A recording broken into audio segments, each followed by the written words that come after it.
제118차 최고위원회를 시작합니다. 문재인 당대표의 발언이 있겠습니다.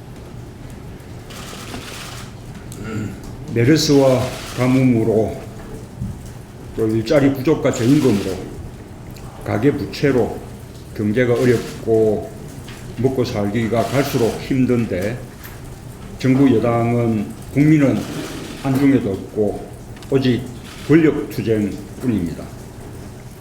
대통령이 여당 원내대표를 쫓아내는 모습은 참으로 보기 민망하고 서글픕니다.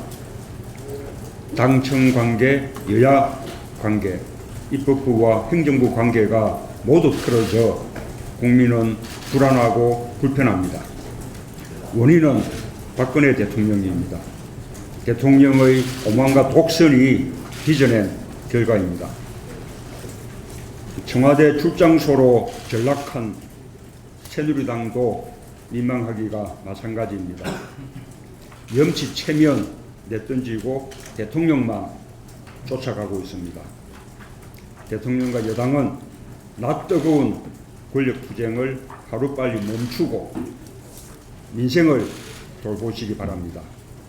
새누리당이 정쟁에만 몰두할 때 우리 당은 국민을 향해 뚜벅뚜벅 가겠습니다. 경제와 민생을 챙겨 국민들께 희망을 드리겠습니다. 어제 박근혜 대통령이 국무회의에서 추경 예산이 조속히 국회에서 통과될 수 있도록 최선을 다하라고 지시했습니다.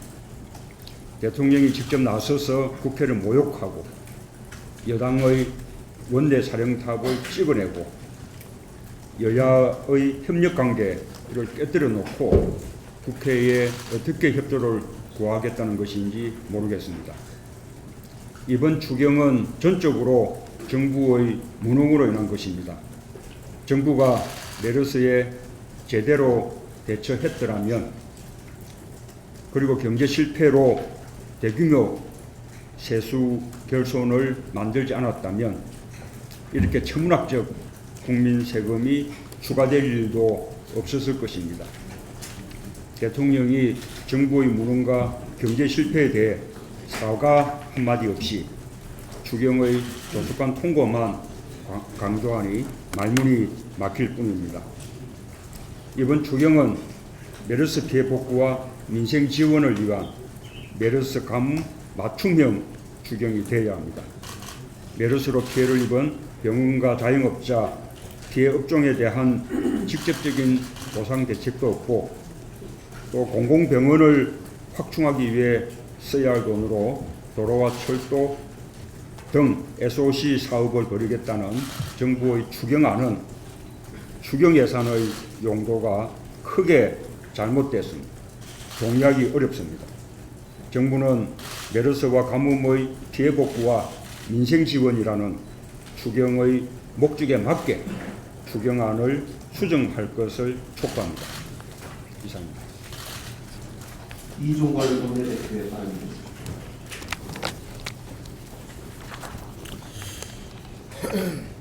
오늘 새누리당이 대통령의 뜻에 따라서 여당의 원내대표 탄핵을 결정할 의총을 개최한다고 합니다.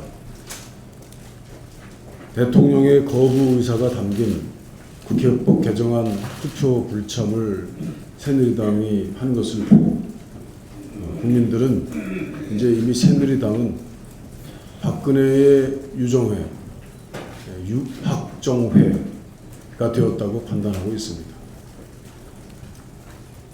민주주의를 이뤘다고 자부하고 있던 대한민국에 이제는 여당이 대통령이 나서서 전 세계에 수치를 안겨주고 있습니다.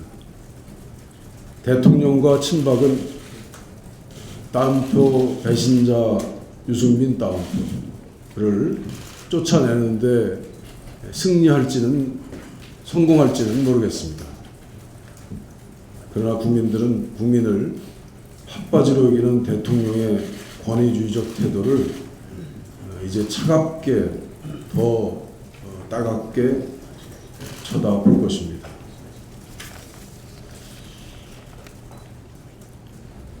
박근혜 정부는 책임질 일 생기면 발 빼고 남 탓하고 떠넘기를 반복적으로 하는 유체이탈 정부입니다. 한나라당의 대통령의 의문을 얻고 권리만 누려서 프레지던트 오브 리제라는 신조어가 생기고 있습니다. 이제 메르스 환란의 정부 대응이 적절했는지를 평가할 필요가 있는 시점입니다. 조심스럽지만 그동안 메르스 전란의 전후 복부에 아직도 고통당하고 힘들어하고 있는 국민들에게 어떻게 비춰질지 모르지만 다시는 이런 일이 있어서는 안 된다고 하는 정부의 잘못, 과실, 무능을 이제 국회가 꼼꼼히 지켜봐야 될 때가 되지 않았나 이런 생각을 하고 있습니다. 청와대발 사정 정국이 시작되는 것 아닌지 우려가 번지고 있습니다. 박근혜 대통령은 국회법 배제안에 거부권 행사하고 여당을 압박해서 투표 불성립으로 이끌었습니다. 국민 통합의 대통령이 아니라 여당 내 친박 세력의 수장이 되었습니다. 대통령이 난국 돌파용으로 사정 드라이브를 거는 게 아닌가 의구심이 번지고 있습니다. 박근혜 대통령은 부정부패에 책임 있는 사람은 누구도 용납하지 않을 것이라고 하면서 과거부터 현재까지 문제가 있는 부분을 완전히 밝힐 필요가 있다고 예고한 바 있습니다. 황교안 총리도 지난 3일 첫 기자간담회에서 반부패 개혁을 확실하게 추진하겠다고 밝혔습니다. 김현우 법무장관 후보자는 6일 국회에 보낸 서면 질의 답변서에서 황교안 국무총리의 공안몰이를 정당한 법집행이라고 두둔하고 있습니다. 사안마다 황 총리 인사청문회 답변서와 판박이를 보여주고 있어 의심이 더욱 강해지고 있습니다. 갑작스럽게 우리 당의 중진위원회 수사 내용들이 막 나오고 있습니다. 갑작스러운 여당의 중진들의 태도에 저희들은 난망해하고 있습니다. 여야 없이 박근혜발 사정이 그동안 박근혜 정부의 무능과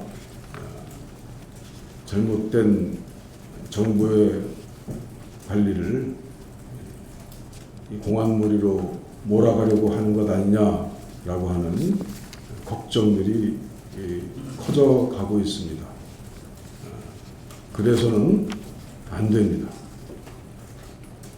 돌아봐야 될 때입니다.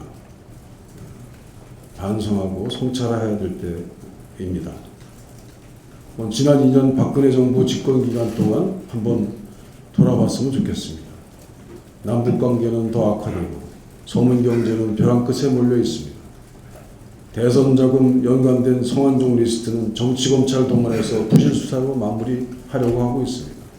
세월호 참사, 메르스 환란, 국회법 거부권 상태에서 보여준 대통령의 국정용에 대한 평가는 거의 바닥 수준입니다. 최근 국정 수행 부정평가가 60% 이상으로 나타난 것을 보아도 이제 민심은 알 수 있습니다. 지금 우리 국민에게 필요한 것은 정권 안보를 위한 사정정국이 아닙니다. 대통령은 국민을 상대로 제왕적 권력을 누릴 것이 아니라 국민에게 더 겸손한 권력이 되시기를 바랍니다. 소통해야 합니다. 국민의 생명과 안전, 경제적 안정을 위해서 모든 국정 역량을 지금이나마 최선을 다해 집중해 주시기 바랍니다. 집권 3년차 위기를 돌파할 수 있는 방법은 사정 드라이브가 아니라 대통령의 인식 변화입니다. 이상입니다. 정병원 추구위원입니다.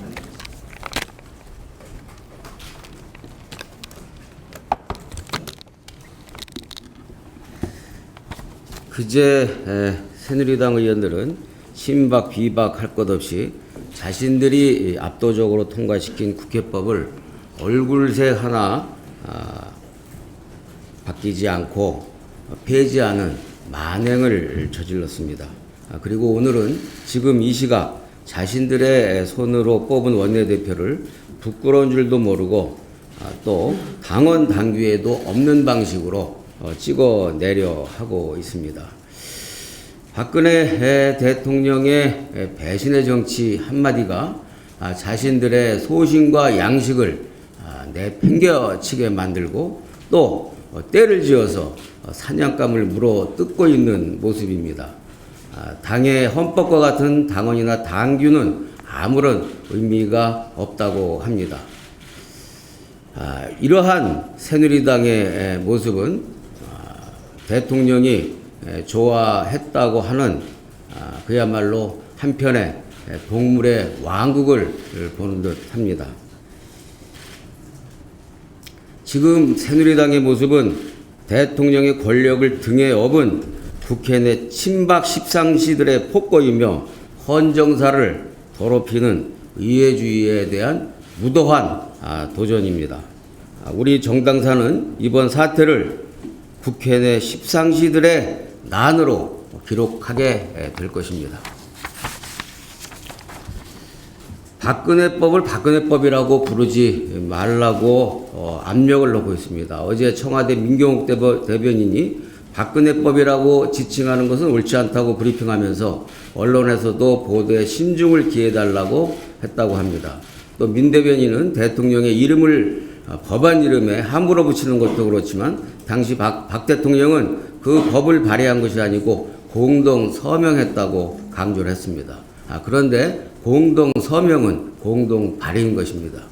무지해서 그런 것인지 아니면 하늘을 손바닥도 아닌 손가락으로 가리려고 한 것인지 모르겠습니다.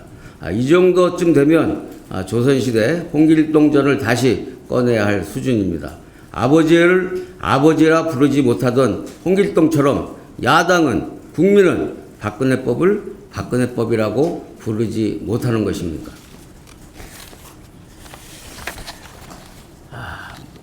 우리 외교 당국의 무책임한 굴종 외교에 대해서 참으로 통탄을 넘어서 분노하지 않을 수 없습니다. 최고위에서 수차에 걸쳐서 수만 명에 달하는 조선인들이 피눈물을 흘리고 죽어간 시설들이 일본 근대화 산업시설이라는 거짓된 가면을 씌워서 유네스코 세계문화유산에 등재되는 것은 협상할 문제가 아니라 반드시 막아야 한다고 경고하고 요구했습니다. 그리고 충분히 막을 수 있는 여건도 조성됐었습니다.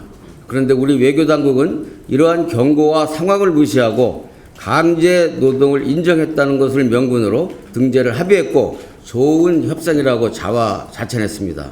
결과는 잉크도 마르기 전에 일본에게 제대로 뒤통수를 맞은 것입니다. 일본 정부는 국제사회에 강제 노동 아니다 라고 알리기에 나섰고 산업시설을 보유한 지자체에서는 지침이 없다며 사실상 강제 노동 표기를 거부하고 있습니다. 상황이 이런데도 외교부는 영어 뜻 그대로 이해하면 될 것 같다. 필요성이 생긴다면 대응하겠다며 뒷짐만 지고 있습니다. 그렇다면 왜 외교부는 퍼스트 레이버를 퍼스트 워크로 변경하는 것을 합의해 준 것입니까? 우리 외교당국이 왜 이렇게 무책임한 굴종 외교, 무사 안일 외교를 하는 것입니까? 파렴치한 일본의 행태를 바로잡지 못한다면 윤병세 외교장관은 책임지고 사퇴해야 할 것입니다. 마지막으로 이유 여사님의 방북이 결정되었습니다. 내달 5일부터 8일까지 육로가 아닌 서해 직항로를 이용해서 방북하게 된다고 합니다. 남북관계에 있어서 참으로 다행스럽고 좋은 일이 일어났습니다. 특히 서해 직항로를 통한 방북은 7년 만입니다. 7년 만에 열리는 서해 직항로처럼 이번 이호 여사님의 방북은 남북 경색을 푸는 절호의 기회이자 마지막 기회다라는 각오로 박근혜 정부는 전폭적이고도 긴밀한 협조와 지원을 아끼지 말아야 할 것입니다. 그렇게 해서 이호 여사님의 방북이 평화의 메신저로서 역할을 다할 수 있도록 뒷받침해야 할 것입니다. 오영식 최고위원의 발언 듣겠습니다.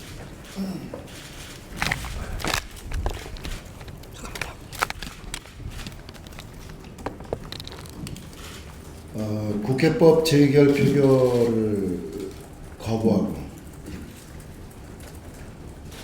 본인들의 소신과 국민에 대한 책임도 내팽겨치면서 청와대의 아바타임을 보여줬던 새누리당이 끝없는 권력 투쟁 끝에 오늘 본인들의 손으로 직접 뽑은 원내대표를 쫓아내겠다고 합니다. 오늘의 이 사태는 국회를 모욕하고 본인의 국정 실패와 민생 경제 파탄의 책임을 정치권으로 떠넘기고 우회민주주의를 근본적으로 부정하는 듯한 박근혜 대통령의 오만과 독선의 정치가 가져온 결과입니다. 메르스와 극심한 가뭄으로 고통받고 있는 국민들의 민생을 외면하고 집권당으로서의 책임을 방기하며 이전 투구의 싸움을 보이고 있는 오늘의 새누리당의 모습, 정부의 행태, 박근혜 대통령의 책임이 누구보다 크다 할 것입니다. 다시 한번 박근혜 대통령의 근본적인 인식의 전환을 강력히 촉구합니다. 새누리당 의원들이 국회법 개정안 제의안 표결에 불참한 이유가 국민의 이익이나 국가의 이익에 따른 것이 아니라 박근혜 대통령 말 한마디에 굴종한 것임을 국민들은 다 알고 있습니다. 새누리당 김무성 대표 국회법 개정안 제의가 무산되자 국민께 숭고하다고 사과했지만 그 진정성을 국민들은 느끼지 못했을 것입니다.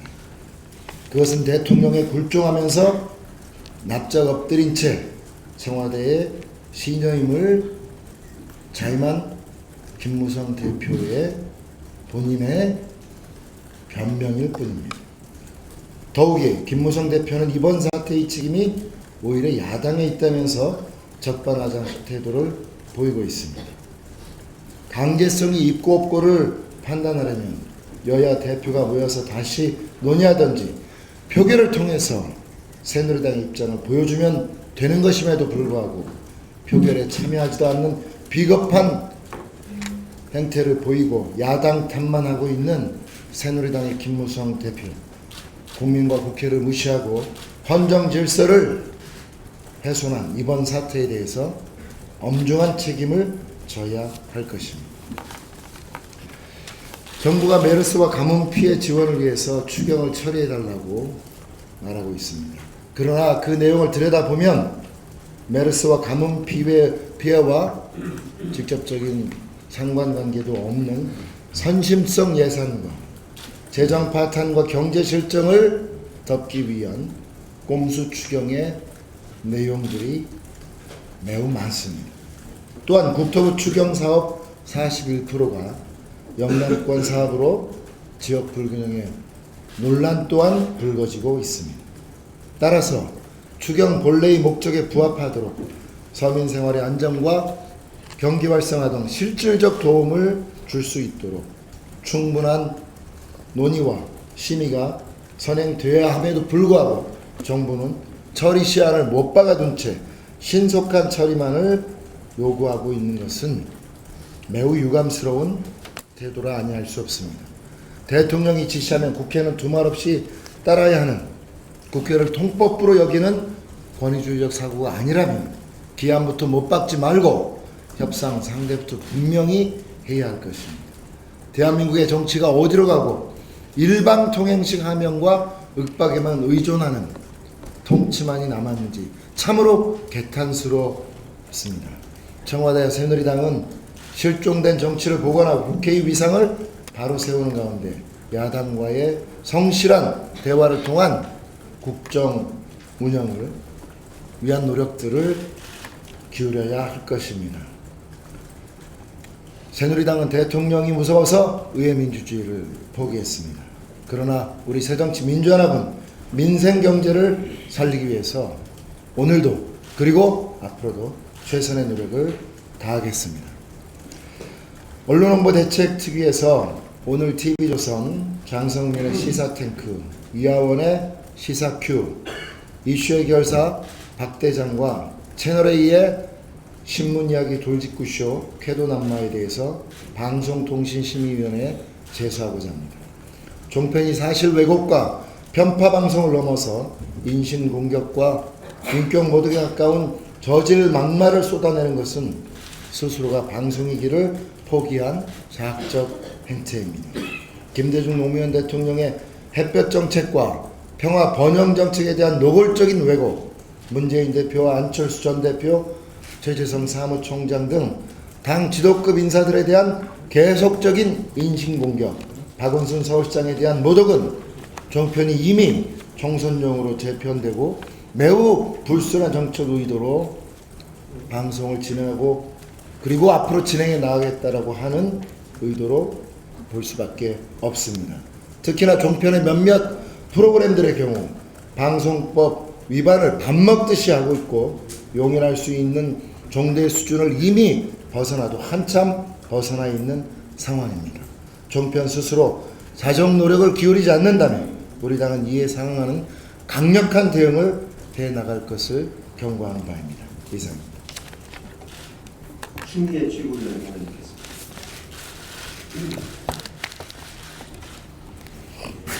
어제 노건평 씨가 검찰을 상대로 1억 원의 손해배상 청구 소송을 제기했다고 합니다.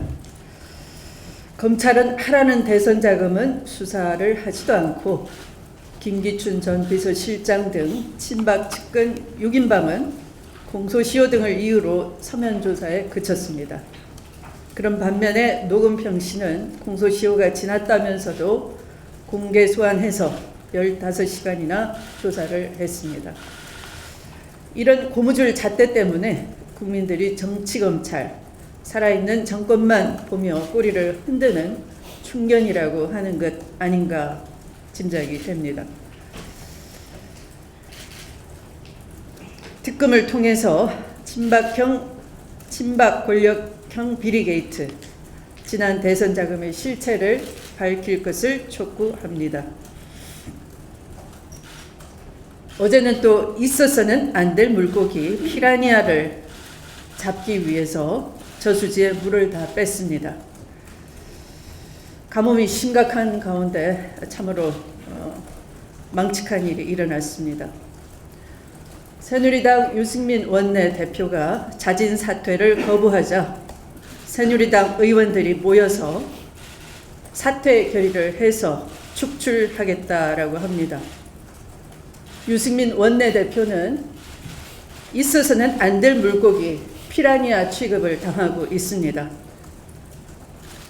박근혜식 정치 피라니아처럼 흉물스럽습니다. 이게 집권당이 할 모양새입니까?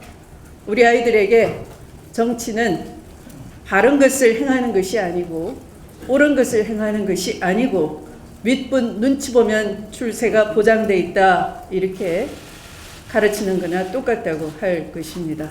말씀을 마치겠습니다.